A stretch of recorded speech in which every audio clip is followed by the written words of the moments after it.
we encounter the top of a stone wall that we weren't expecting to find. We opened up another square nearby to see if it continues along, and it does. We're also finding quite a lot of artifacts around here, and faunal remains, and a lot of nails, which are usually related to a lot of building activity. So it's also conceivable that there's some building here that we just weren't expecting to find. The sand that's around these walls is full of artifacts. Most members of the university community, I think, would be surprised to realize what the university was like 100 years ago, or let alone 150 years ago, or that there was anything here before that.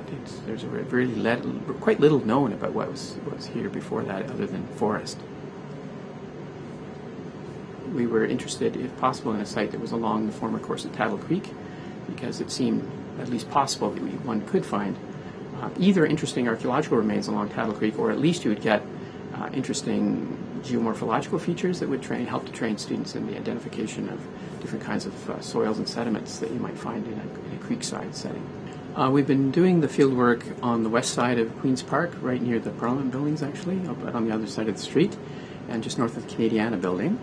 And it's an undergraduate course in archaeological field methods, so most of the people involved are generally students who don't have any previous field work experience. The course is called Archaeological Field Methods. It's run by the Department of Anthropology at the University of Toronto, although it also receives some support from the Archaeology Centre at the University of Toronto. The site where we're excavating is right next to a Victorian period monument that was inaugurated on July 1st, Canada Day, 1870, to commemorate the fallen members of the Queen's Own Rifles who had fought at the Battle of Ridgeway or the Battle of Lime Ridge in June of 1866. That was a battle against some Fenian invaders.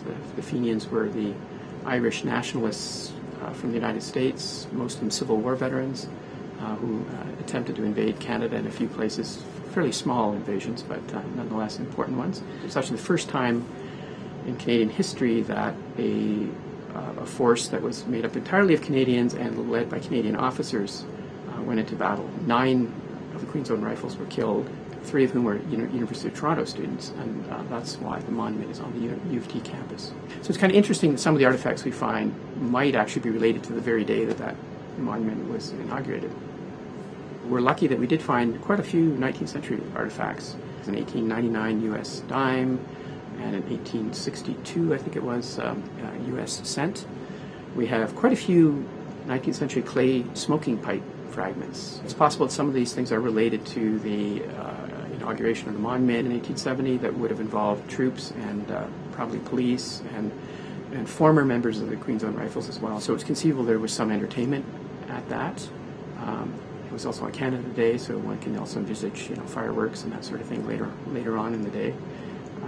So it's quite possible some of this could be related to that kind of entertainment. Or it's possible that there was some kind of building there that we weren't expecting, and we did actually find a stone wall foundation. The wall so far is a bit of an enigma, so we'll have to potentially investigate further to find out for sure what that wall is. So far I haven't been able to find any archival evidence to show any previous building at that location, but it's conceivable that there could have been something there earlier in the 19th century that simply hasn't been mapped. The property, and in fact most of the University of Toronto St. George campus in the early 19th century belonged to a judge named William D. Powell, whose house was down near where Princess Margaret Hospital now is. So it's conceivable it could be an outbuilding related to his property of some kind, but we so far don't know. I think the fieldwork on campus is important to the broader audience at the university by showing in a very tangible way what the history of the university is like. So I think the excavations that we've been doing have the potential for fleshing out that story and giving people a better idea of what the history of the university is like.